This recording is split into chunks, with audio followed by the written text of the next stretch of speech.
Ai, gente, é tão bom estar de volta, gente. Quem gosta de falar, é tão bom falar, não é não? É tão bom estar de volta. Mas hoje, antes de nós começarmos, propriamente dito, o que nós vamos fazer, eu queria a ajuda de doutores que existem aqui. Eu não quero exaltar você e nem humilhar você, não se preocupe. Mas se você tem um doutorado, ou se você é médico ou advogado, com carteira da OAB, eu preciso de um voluntário doutor. Não, Misael não. Misael canta, deixa ele cantar, ele vai casar daqui a 2 meses e tal, deixa ele curtir a noivinha dele. Algum doutor? Levanta a mão. Quem são doutores? Tem um doutor lá atrás, uma doutora aqui na frente, tem mais uma doutora aqui. Tá bom. Então eu vou fazer o seguinte, eu vou chamar a doutora Amélia. É Amélia? Não. Eu devo estar com o nome confundido. É você mesmo. Seu nome? Lourdes, desculpa, Lourdes. Pode vir, Lourdes, doutora Lourdes. E o doutor Mac, ou melhor, o Edgar. Tá? O Edgar é o nosso Bahia. Ele é doutor em biologia. Ele estudou drosófilas. Foi isso mesmo? Drosófila, não? Hã? Mosca. Drosófila é mosca, mas qual a etnia da mosca? Tá bom, esse troço aí ele estudou. Tá bom? Por favor, Lourdes. Tá? Fiquem mais aqui no meio para todo mundo poder ver. Qual a sua área, Lourdes? Sobe mais. Área de direito, a senhora é doutora em direito. Sou advogada. Advogada, sim, advogada. Há quantos anos a senhora exerce? 14 anos. Ótimo, muito bem. Eu já introduzi o Edgar, que eu já conhecia melhor. O Edgar é doutor nesse negócio aí. Qual? A mosquinha? Biologia. Biologia. Eu tenho aqui, à minha frente, uma invenção que algum maluco, provavelmente oriental, nada contra orientais, mas para criar isso aqui, normalmente, é um cara que tenha o QI um pouco maior que o meu. E os orientais normalmente têm um QI maior que o nosso, até pela cultura deles. E eu estou há cerca de 1 mês e meio... Eu nunca consegui resolver isso. Vocês são doutores. Eu estou há 1 mês e meio vendo tutoriais na internet para tentar. E me confundiu tanto que eu resolvi comprar outro e ele está ali novinho. Não mexe, por favor. Não, porque se entortar esse, a gente vai ter 2 problemas. A gente só tem um por enquanto. E está todo embaralhado.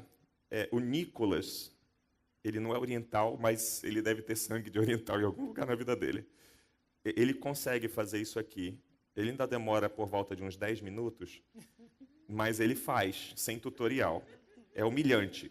O Rafael, meu filho, número 3, eu não entendi a risada. Ele consegue fazer até a metade. Tá? Mas eu tenho visto tutoriais de crianças. Sabe aquele papo, o dia delas, o reino dos céus? Deve ser por isso. 5 anos de vantagem. Não, essa era de 8. Fazendo em 10 segundos. Tá? Outras fazem 2 minutos, 10 minutos. Eu queria que, se a mídia pudesse, colocasse 1 minuto aí, e eu vou primeiro, até porque eu creio que as mulheres devem ser honradas na nossa cultura, eu vou deixar a senhora fazer primeiro, e logo depois eu vou deixar o biólogo fazer primeiro. Conseguiu colocar timer? Dá para colocar um countdown de 1 minuto? 1 minutinho? Pode ir tentando. Não, pode ir tentando.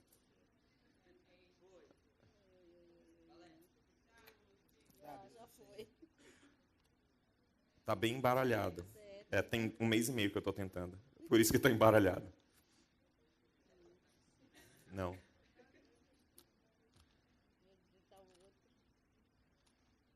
Alguém tem um martelo aí? Não? Não. Tá bom. Então, doutor, você conseguiu 4. Aqui. Ela estava seguindo algum. Afinal de contas, ela conhece o que é justiça. Retidão. Tava o negócio quadradinho saiu. Calma aí, Edgar. Não, você não pode fazer o que ela. Né? É fácil fazer depois dela fazer. É contigo agora. Sim, eu já desisti de pegar. Não, muita gente no casamento e na família faz isso. Da primeira paulada que leva, desiste.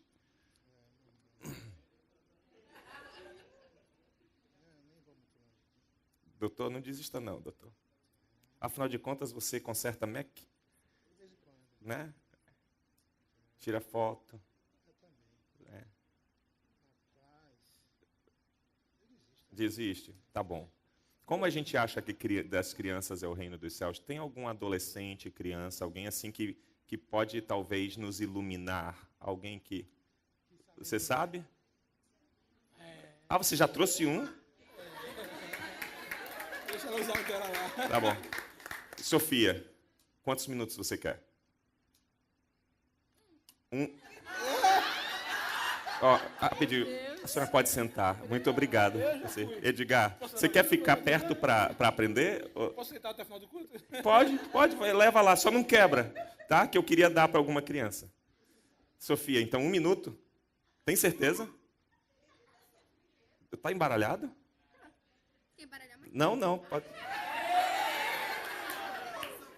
Sério, você vai conseguir 1 minuto? Tá bom. Então, eu quando você quiser.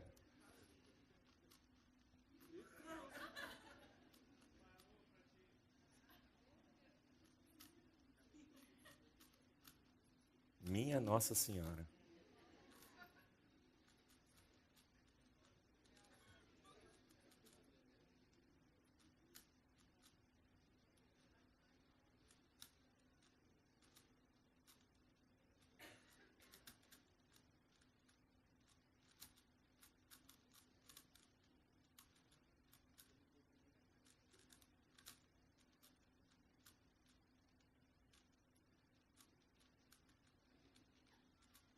Cara, eu tô mais nervoso que ela. Ela não tá nem olhando, pô.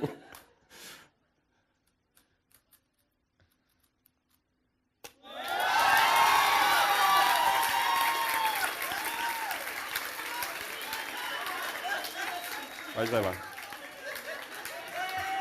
Aqui, ó, Sofia. Leva isso aqui também. E se o Edgar não conseguir fazer, leva também o dele. Dá para os teus amigos, porque ele é doutor. Parabéns. Uma salva de palmas de novo para ela, gente. Uau! Caraca! Desculpa, doutora Lourdes e doutor Edgar. Nós todos acabamos de ser humilhados. Tudo bem. Ah, tem um microfone aqui, tá, gente? Vai ficar aqui em cima da bateria. Alguém precisa? Ah, aqui. Uau! É isso que vocês ensinam para ela em casa? Parabéns. Demorou muito para aprender? Não. A mãe falou não. Legal, parabéns. Eu vou chegar lá. Eu acho que eu nunca vou conseguir fazer tão rápido, mas eu vou chegar lá. A gente vai abrir o manual hoje num livro, que na verdade não é um livro, é uma carta, que o apóstolo São Paulo escreveu para uma igreja, um grupo de pessoas, uma comunidade como a nossa, que se reunia nas casas, na cidade de Éfeso. Então, pode abrir em Efésios e nós vamos para o capítulo 5. Mas por que eu trouxe essa ilustraçãozinha? Porque, Edgar, me traz aí o teu. Eu vou pegar um perfeito aqui da mão da Sofia, depois eu te devolvo, tá, Sofia? É teu o que está perfeitinho. Depois tu pega comigo, tá? Sofia, você está com 13, 14? 12. Ai, eu estou ficando velho. Oi? Eu poupei ele da humilhação. Na nossa vida, quando a gente chega na igreja, em qualquer ambiente religioso, normalmente a gente tem um negócio todo arrumadinho, colocado, sabe, num pilar, com uma luzinha bonita, e todo mundo aponta para esse negocinho aqui e diz, a sua vidinha tem que ser assim. Sabe, toda arrumadinha, organizada e tudo. E a gente normalmente chega assim. O grande problema é que entre aqui e aqui, poucas vezes nos dizem como é que a gente faz em 1 minuto o que a Sofia fez. Mas parece que a expectativa é que todo mundo consiga fazer como a Sofia. Você já sentiu assim? Todo embaralhado, todo, desculpa, lascado, para não falar outra coisa. E aí chega alguém todo organizado. E parece que imediatamente a expectativa sobre você é que você consiga organizar a sua vida em 1 minuto. E aí você fique de novo perfeito. E a expectativa de perfeição nos traz um peso, uma culpa e muitas vezes nos paralisa. E a gente desiste. Porque, sério, depois de 1 mês e meio eu estou querendo desistir já. Eu já consegui fazer metade. Mas quando eu vou tentar a próxima metade, eu embaralho de baixo. E parece que quanto mais eu mexo, mais embaralha. Você já sentiu isso na vida? Que quanto mais você mexe, mais, sabe? Quanto mais reza, mais assombração aparece. Aí chega alguém, vá. E aí você, caraca. Para começar, nós temos bons exemplos de famílias desestruturadas no nosso manual. Na verdade, eu estive até pensando e lendo e pesquisando, eu não conheço uma família bem estruturada da Bíblia. A família de Jesus Cristo. A mãe deixou o garoto de 12 anos, 3 dias perdido.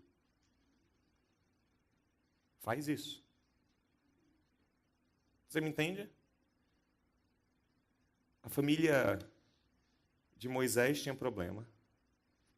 Lembra qual foi o primeiro grande crime que aconteceu na humanidade? Assassinato. Quem contra quem? Não, irmão contra irmão. Noé sai da arca, feliz da vida, um novo início. Planta uma videira, as uvas crescem, ele faz um vinho, bebe tanto, patriarca. Encheu a cara com o vinho dele, bebeu tanto, mas tanto, que resolveu sair peladão. Um dos filhos, em vez de honrá-lo, faz graça do pai. E ele é amaldiçoado. E a gente poderia passar a manhã toda falando das disfunções das famílias da Bíblia. Mas por que eu quero dizer isso? Parece que isso aqui é uma boa utopia e um bom ideal. Mas parece que a realidade é mais parecida com isso aqui. Talvez com uma das linhas organizadas. Talvez com uma cruzinha. Alguns, talvez até com metade do negócio organizado. Mas aí, de vez em quando, alguém gira um negócio errado e lasca tudo. E aí, sabe o que é que essas pessoas que parecem ter as coisas mais ou menos organizadas? Sofia, às vezes a gente tem que voltar para o começo de onde estava, não era? Às vezes tem que voltar para fazer só a face branca. Às vezes tem que voltar para o início de tudo. E a gente está em constante... Porque isso aqui é um alvo, um paradigma. Mas daqui para cá, leva uma vida. Ou melhor, leva à morte. A nossa própria. A morte do meu eu, a morte do meu ego, a morte do domínio sobre a minha própria vida. É sobre isso que a gente vai falar hoje. O texto é lá na carta de Paulo aos de Éfeso. Se você está com a sua Bíblia novinha, cheirosa na mão hoje, dá uma cheiradinha nela. Ela estava já dando cheiradinha. É bom, né, esse cheirinho de livro novo. Os que são ratos de livro, ratos de biblioteca, gostam desse cheirinho de mofo novo. Diz assim, Efésios 5, e nós vamos ler a partir do verso 21, se meu braço permitir. Efésios 5, a partir do verso 21. Sujeitem-se uns aos outros por temor a Cristo. Mulheres, sujeite-se cada uma a seu marido como ao Senhor, pois o marido é o cabeça da mulher, como também Cristo é o cabeça da igreja, que é o seu corpo, do qual ele é o Salvador. Assim como a igreja está sujeita a Cristo, também as mulheres estejam em tudo sujeitas aos seus maridos. Maridos, ame cada um a sua mulher, assim como Cristo amou a igreja e entregou-se por ela para santificá-la, tendo-a purificado pelo lavar da água mediante a palavra, e para apresentá-la a si mesmo como igreja gloriosa, sem mancha, nem ruga ou coisa semelhante, mas santa e inculpável. Da mesma forma, os maridos devem amar cada um a sua mulher como a seu próprio corpo. Quem ama a sua mulher, ama a si mesmo. Além do mais, ninguém jamais odiou seu próprio corpo. Antes, o alimenta e dele cuida, como também Cristo faz com a igreja, pois somos membros do seu corpo.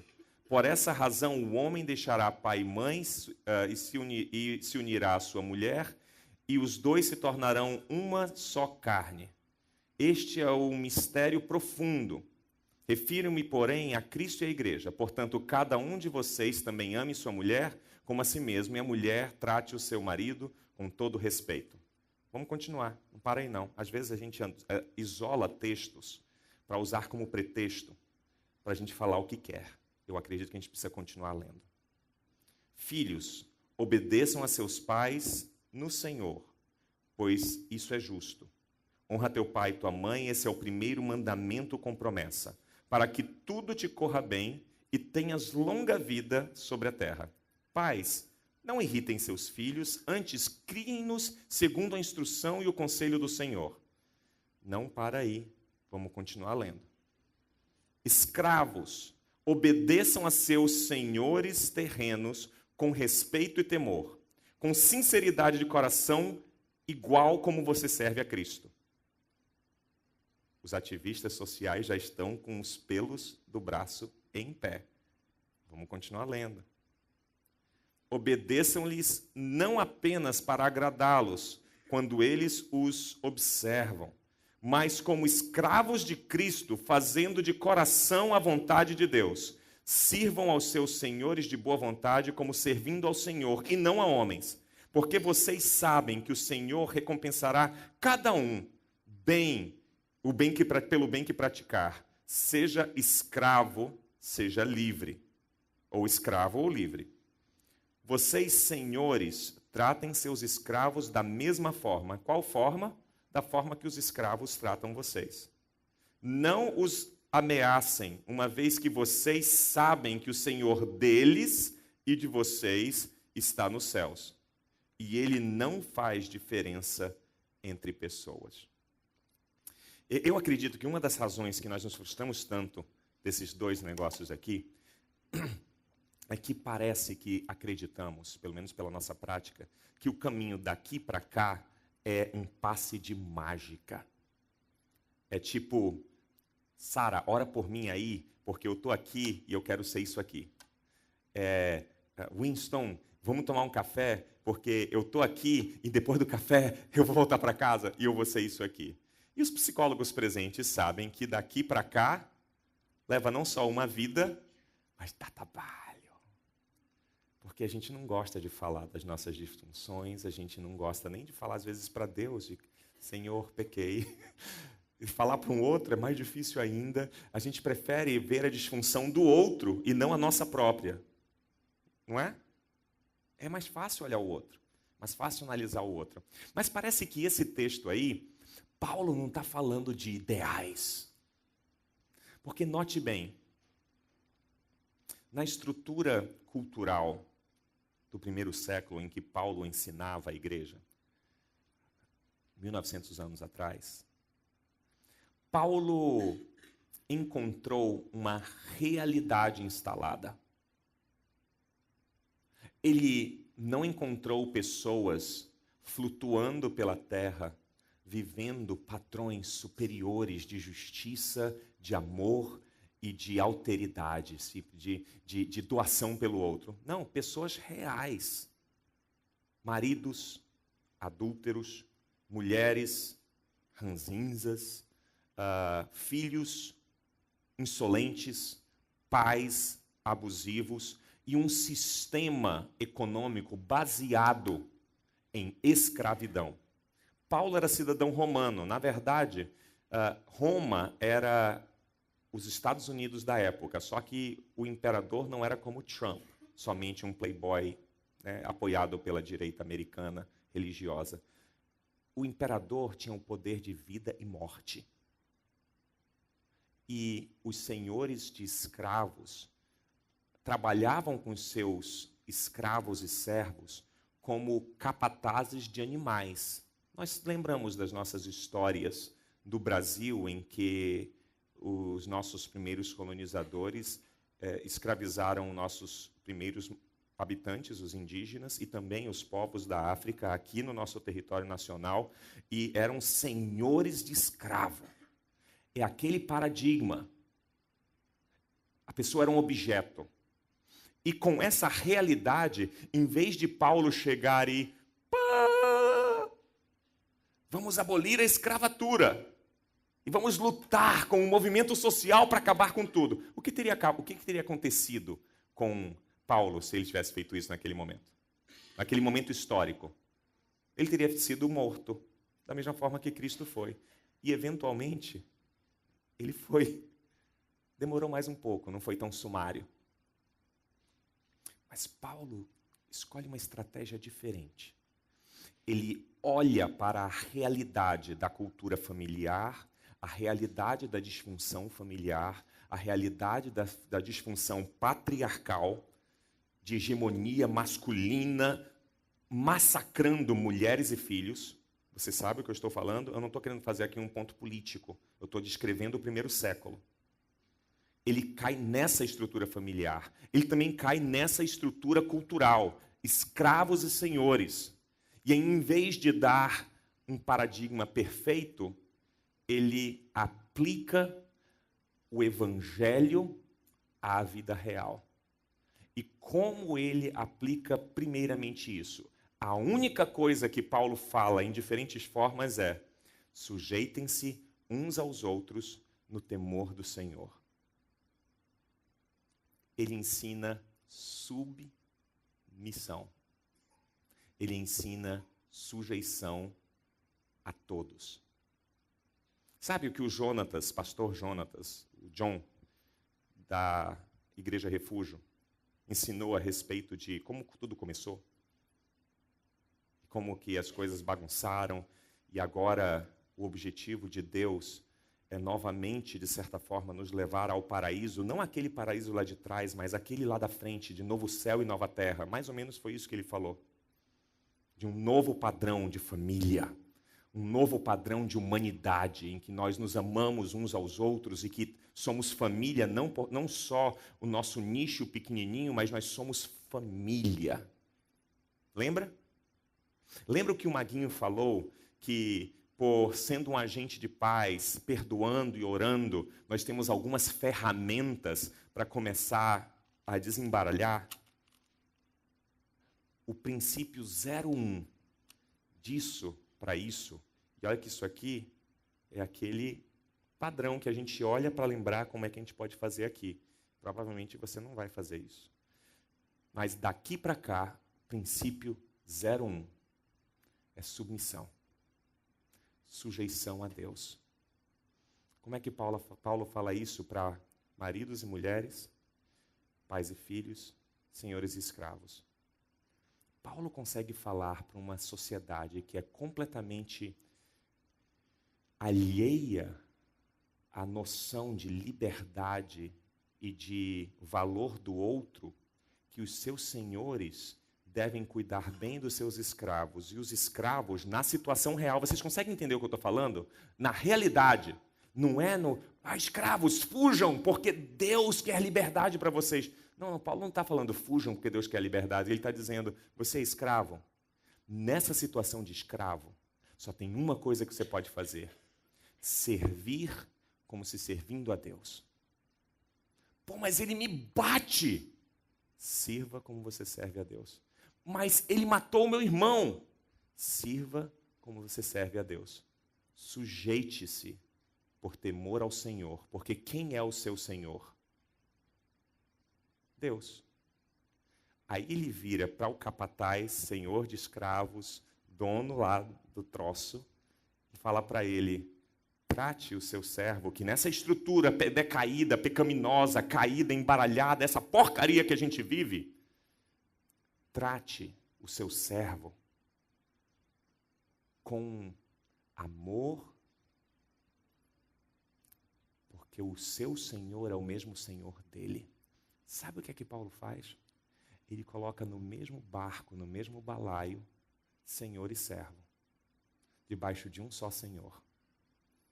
E assim ele começa uma revolução de transformação, inclusive do sistema econômico do Império Romano. Para aquele senhor que numa mesma comunidade sentava um escravo e um senhor.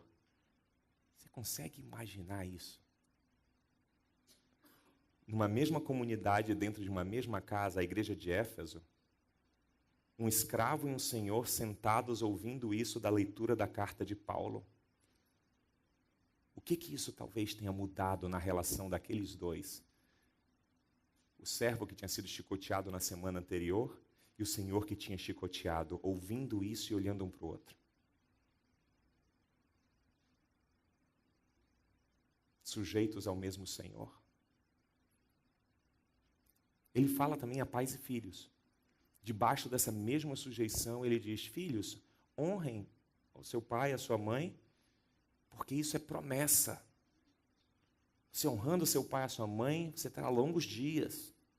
Talvez a realidade dessa promessa seja porque se você honrar seu pai e sua mãe, e os seus filhos virem e forem assim ensinados, você na sua velhice vai ser honrado pelos seus. Você entendeu o que eu falei? Da mesma forma, pais, não levem seus filhos à ira. Você sabia que na cultura do primeiro século, os filhos eram propriedade do patriarca? Por isso os dotes, por isso os arranjos, os filhos eram propriedade, eram quase servos. O mais velho tinha alguns direitos um pouquinho maiores, mas o filho daquela concubina, daquela escrava, também era filho. E não era necessariamente um filho bastardo. Olhe bem para, provavelmente, a família perfeita de Abraão e Sara. Abraão, Sara e Abraão e Agar. E aí Agar tem Ismael.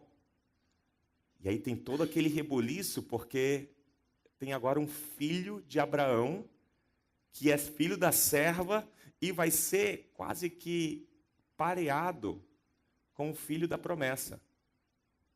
Essa é a estrutura que Paulo encontra, mesmo depois de séculos, e diz: pais, não levem os seus filhos à ira, mas da mesma forma que eles são sujeitos a vocês em honra, se sujeitem a eles por temor ao Senhor, porque vocês estão sujeitos ao mesmo Senhor.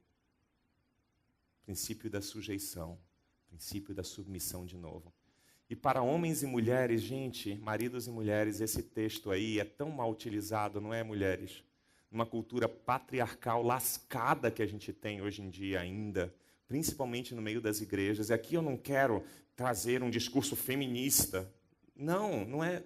Relaxa, homens. Relaxa, gente que acha que o feminismo não é bom. Você consegue ver Paulo falando para a mulher que é esmagada pelo marido numa cultura patriarcal em que a mulher é um objeto. Você não sabe o que é massacre feminino, mas ainda é horrível.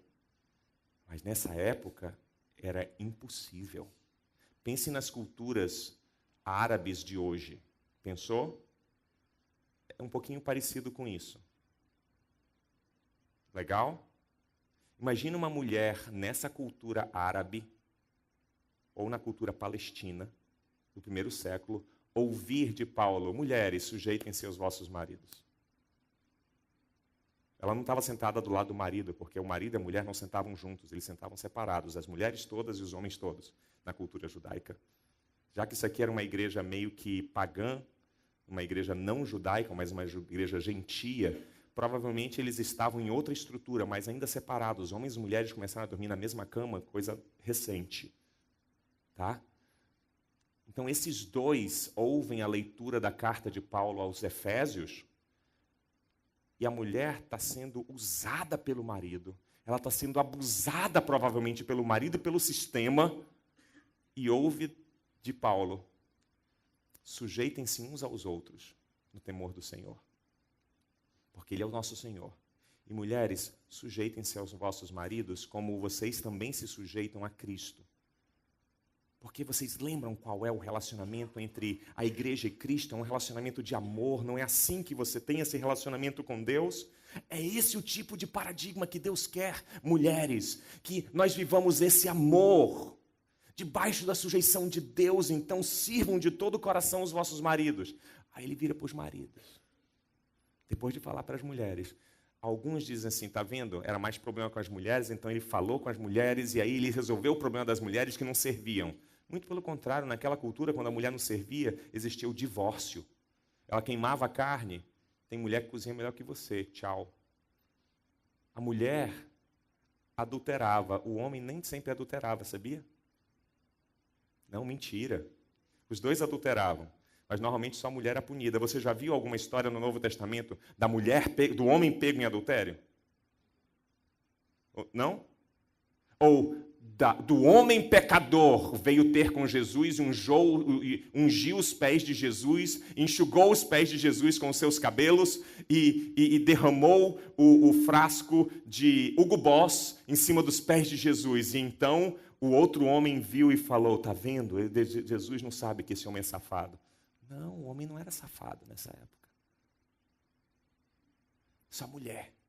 E nessa estrutura em que a mulher é tudo isso, ou nada, é quase uma escrava, Paulo tem a audácia de falar, mulheres, sujeitem-se ao seu marido, não pelo quem o seu marido é, mas por quem é seu Senhor.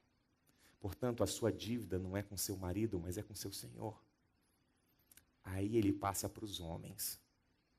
Maridos, cada um de vocês ame a sua mulher como Cristo amou a igreja. E ele para aí. O que é que ele diz logo depois? E se entregou por ela. Nossa. Lascou-se. Eu entrei naquele culto, na casa de alguém, que eles falaram, Paulo escreveu uma carta para a gente, chega mais que a gente vai ler essa semana. E aí Paulo sai com um negócio desse, cara. Eu sou o patriarca. Não é assim que a nossa cultura fala. Não é desse jeito, pô. E aí Paulo fala, não, deixa eu falar mais. A sua esposa é um negócio que você vai cuidar, trabalhar e eventualmente vai apresentar a Deus. E Deus vai apresentá-la a você, sem mancha, nem ruga, nem mácula, mas maravilhosa.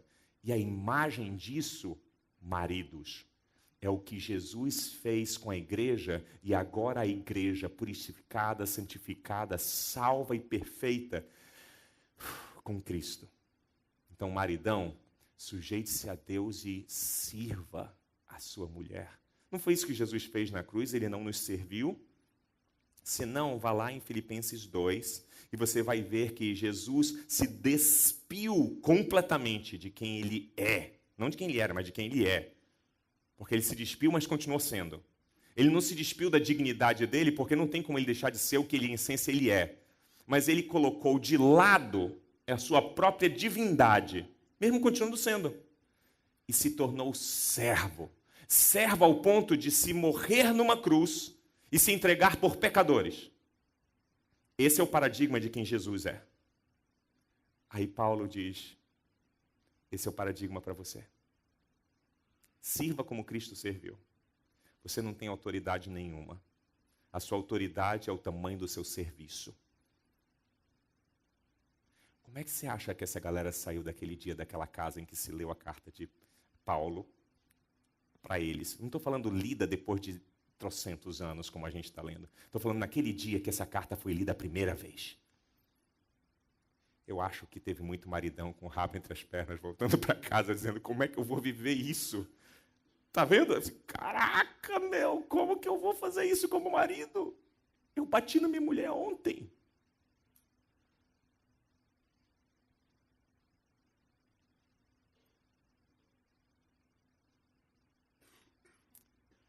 Como é que você acha que saíram alguns filhos de pais idosos que já estavam pedindo a Deus nas suas rezas todo sábado?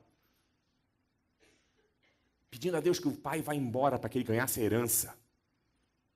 Ouvindo de Paulo: filhos, honrem os seus pais. Saindo daquela reunião, pensando, cara, faz 2 ciclos lunares, 2 meses, que eu não passo onde está a mulher que está cuidando do meu pai, a minha escrava. Ou talvez o pai que enxotou o filho de casa porque não servia tão bem. Ou o escravo que já estava tão amargurado por apanhar tanto do seu senhor. Você sabe onde eu quero chegar? Estava todo mundo assim. E Paulo não chega e coloca um padrão perfeito. Ele diz, gente, no lugar que você está, sujeite-se a Deus. Porque se todos nós nos sujeitarmos a Deus, o servo e o Senhor vão estar diante dele, servindo-o juntos. Um dos teólogos que eu mais admiro no Brasil, depois do que já foi ter com o Senhor, chamado Russell Shedd, é hoje Ed Renekiewicz, pastor titular da Igreja Batista em Água Branca, em São Paulo. Ele tem uma tirada interessante, principalmente na época agora, em que nós passamos pelas eleições, em que muitas igrejas se dividiram e teve muita discussão, teve gente que saiu da CV por causa dos meus posicionamentos políticos. Tenho orado por eles e por mim, para que eu aprenda a calar a boca. Mas o Ed Renekiewicz falou o seguinte, durante todo esse imbróglio, ele disse, essa comunidade é o único lugar no mundo em que Lula e Bolsonaro podem servir a Deus juntos como irmãos. E aqui ele não estava falando nenhuma afirmação política. O que ele estava dizendo é que servos e senhores, maridos e mulheres, filhos e pais, mesmo vivendo a realidade decaída, degradada, difícil, a realidade, sabe a realidade que você vive com seu filho e sua filha? Que você diz, Senhor, não está escutando? Ou a realidade que você vive com o seu casamento, que você já está pronto de jogar a toalha e dizer, cara, talvez o divórcio seja a melhor saída, porque está muito embaralhado. Ou talvez você já não aguenta mais trabalhar para aquele cara que abre a Bíblia todo dia para fazer uma reunião com os funcionários, em nome de Jesus, e orar. E ele é filho de Belial quando é seu senhor na sua empresa. E aí Paulo diz, submissão. Sujeição não ao Senhor, o Senhor não vai sujeitar ao escravo, não é nada disso. Vocês todos vão se submeter mutuamente a Deus. E aí nós vamos ver a mágica acontecer. Porque ler a Bíblia e orar não faz mágica nenhuma se você não for submisso ao Senhor Deus. Vir ao domingo, esquentar banco, ou até mesmo servir a galera, sabe? Fazer tudo o que você pode fazer não é nada se você não for submisso ao Senhor Deus. Porque enquanto você estiver vivendo a sua própria agenda, sabe quem é o seu Senhor? No mínimo você mesmo. Mas a Bíblia diz que o seu Senhor é o Senhor das trevas. Mas eu só vou falar isso aí, eu não vou voltar aí não, porque isso é ofensivo. Porque não há como servir 2 senhores. Porque você há de aborrecer um e amar o outro. Quem disse isso foi Jesus. Portanto, falando sobre família ou qualquer outra coisa, submissão é o paradigma número 1. E não é submissão aos maridos, não é submissão às esposas, não é submissão ao pai, ao filho, não é submissão ao Senhor que me bate. É submissão a Deus. E vivendo isso de forma prática. Segunda-feira, não domingo, de 10 a meio-dia. Eu sempre fico preocupado nos domingos em que a gente fala sobre família. Porque tem gente que não tem aquela família de margarina, sabe? Doriana, papai, mamãe, filhinhos. Tem famílias que já vieram de um contexto familiar e hoje estão sozinhos. Isso é real, não é? Não é real? Família Doriana é marketing.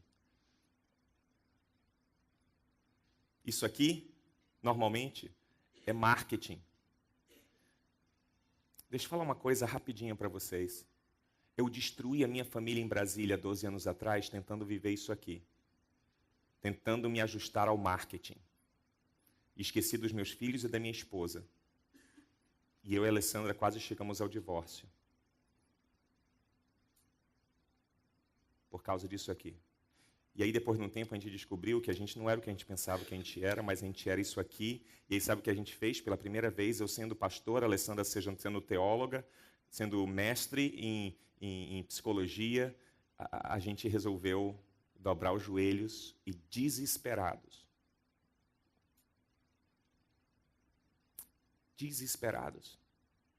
buscar nos submetermos a Ele. Mas famílias são mais parecidas com isso. Pessoas que hoje vivem sozinhas. Muitos de nossos irmãos e irmãs com crises de identidade. Ou com a identidade real, assim. Sabe, a gente acha que a coisa bonitinha, a heterossexualidade, né? Toda bonitinha, assim. Todo mundo é hétero, bonitinho e tal, não sei o quê, que coisa linda. E a realidade é que nós, até na nossa sexualidade, somos mais isso do que isso aqui. Alguns conseguem colocar uma fachada mais branquinha, outros não têm esse prazer.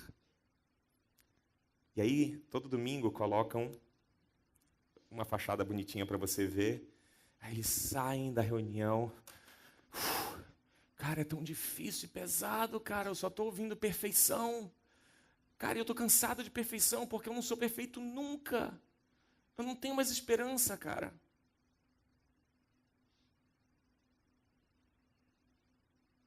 E o chamado para todos nós, perfeitos ou não, e você sabe que isso aqui é marketing, então todos nós, é sujeição. Porque na sujeição a Deus, sabe o que acontece? Ele nos cobre com o sangue de Cristo. E Paulo diz, alguns de vocês foram assim, mas vocês foram lavados, santificados e justificados. E sabe o que é justificação?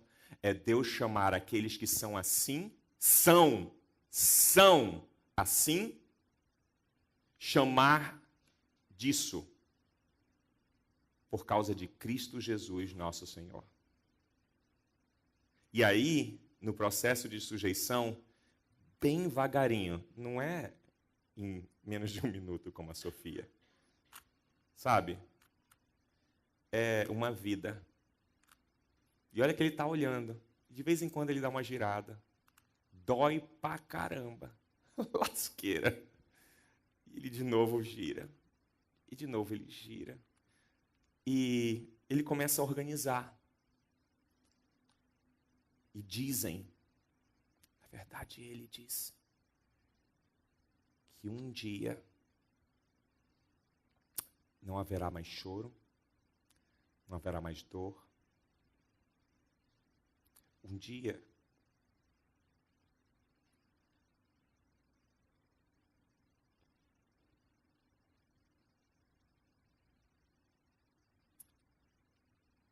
a realidade vai ser diferente.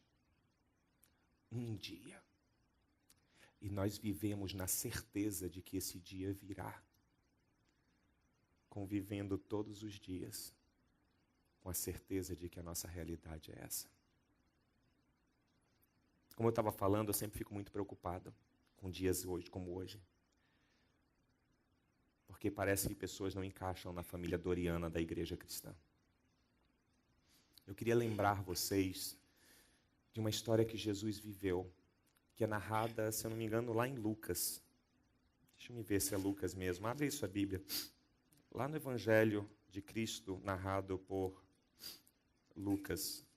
se eu não me engano, capítulo 7.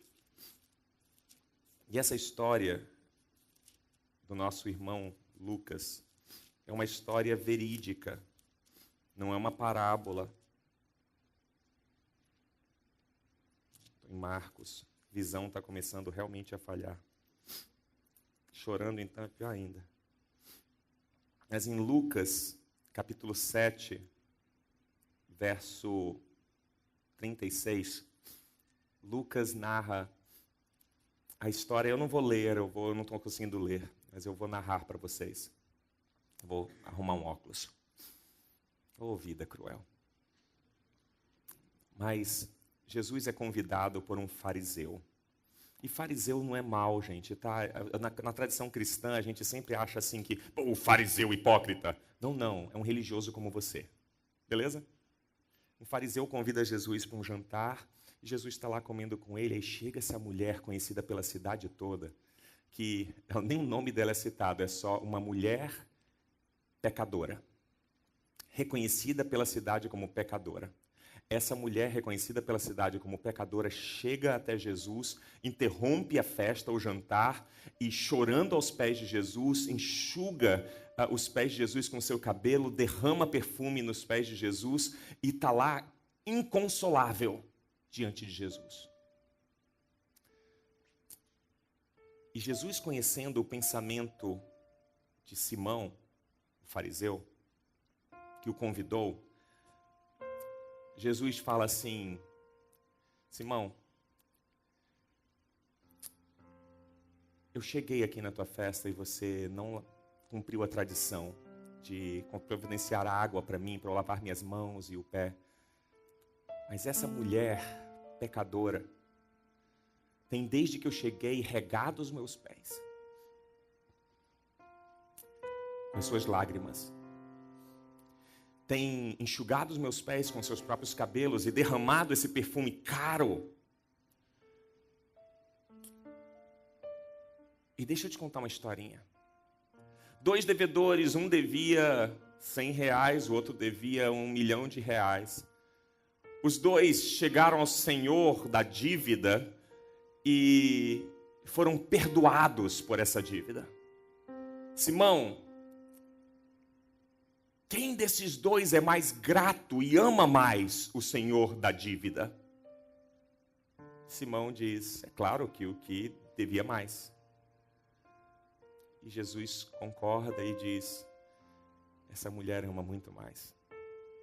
Por que eu conto essa história? Normalmente a gente pensa numa família doriana e a gente pensa papai, mamãe, filhinhos, todo mundo felizinho no almoço de domingo, filhos que não dão problema e tudo mais, mas a realidade é que a maioria de nós se parece muito mais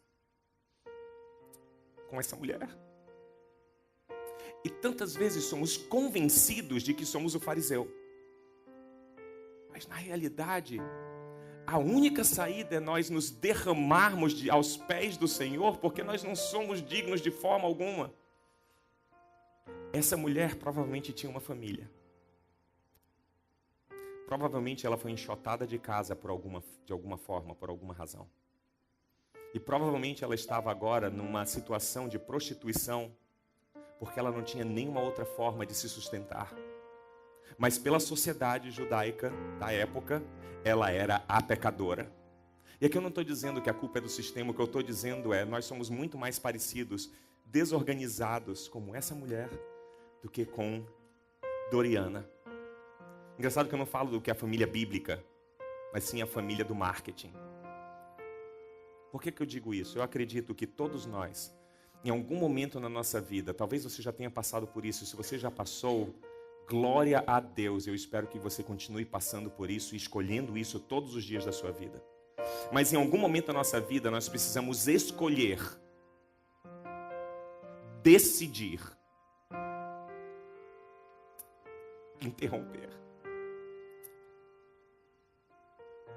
interromper a festa naquela casa do fariseu de família perfeita. O fariseu normalmente era casado e tinha filhos, e muitos filhos. De família perfeita. Doriana. Mas em algum momento a gente tem que decidir, mesmo assim, talvez se expor à sociedade toda e dizer, com os nossos atos e até mesmo com a nossa confissão de palavra: Jesus, tu és o meu Senhor.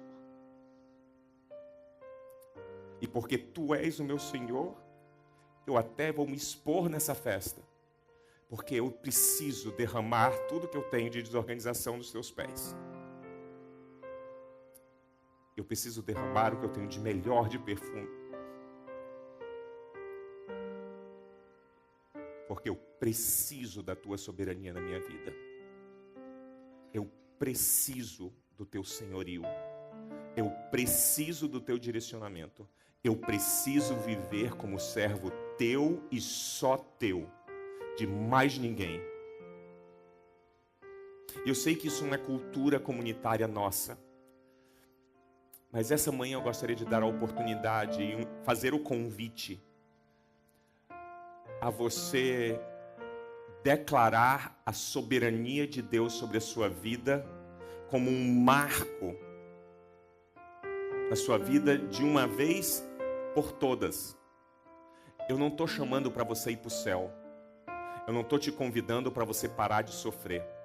Eu não estou convidando para você a partir de agora ser crente. Eu estou chamando você a tomar uma decisão de romper a festa dos crentes fariseus, chegar aos pés de Jesus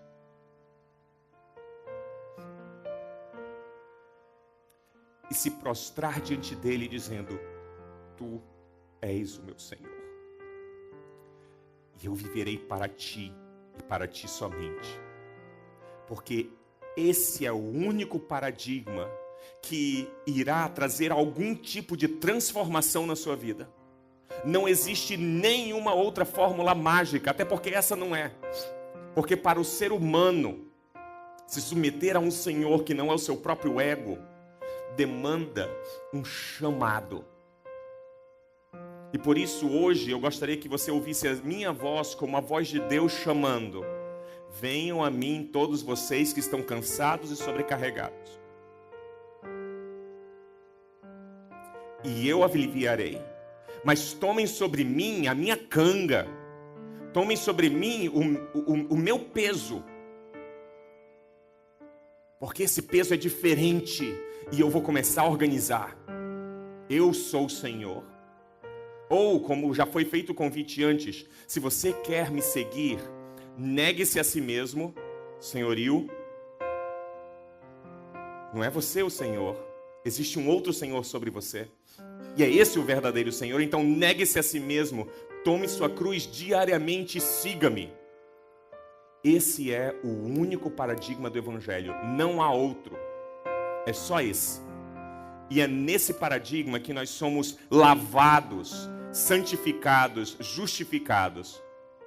E somos paulatinamente transformados até que cheguemos à estatura do varão perfeito, Cristo Jesus. E algum dia,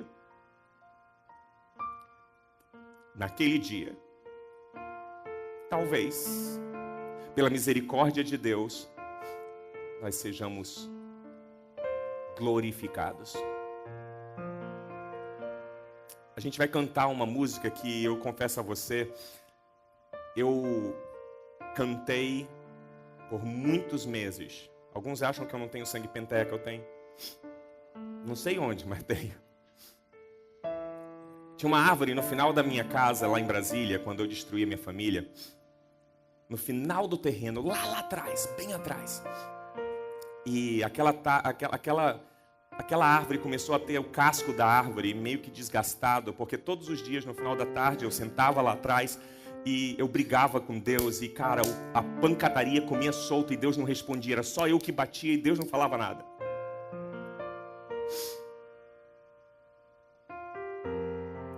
Eu perguntava por quê. Eu perguntava o que é que eu fiz de errado. Eu perguntava para onde eu vou.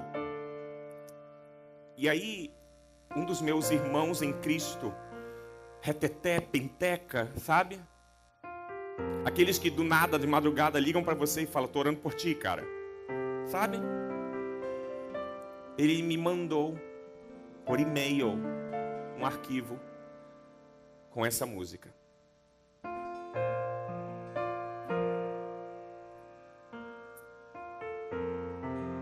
E ela me encorajou a mais uma vez, mesmo sendo pastor, me colocar debaixo da soberania de Deus e do senhorio dele e deixar que ele começasse a organizar a mim primeiro, depois a Alessandra, depois o nosso casamento, depois os nossos filhos.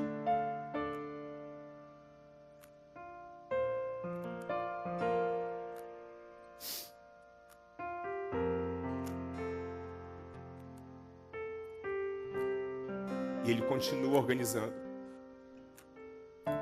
A minha família é tão disfuncional quanto a sua. E a gente depende da graça de Deus todo dia mexer um pouquinho no cubo e organizar. Então, se você quer se submeter, não a uma coisinha, mas se hoje é o dia de marco na sua vida e que você deseja entregar o senhorio da sua vida a Cristo. Se você já fez isso na sua vida, fique no seu lugar mesmo, só reitere essa palavra a Deus. Mas se hoje você quer entregar o seu cubo nas mãos de Deus e dizer, aqui ó, faz. Eu gostaria de convidar você a se expor mesmo. Vem à frente, eu vou estar aqui contigo. E não é para se expor para o outro te ver, mas é para você mesmo declarar a você, Jesus é meu Senhor, e assim eu vou passar a viver de agora em diante. Enquanto a gente canta, eu vou estar aqui sentado, esperando você, se esse for o seu momento de hoje.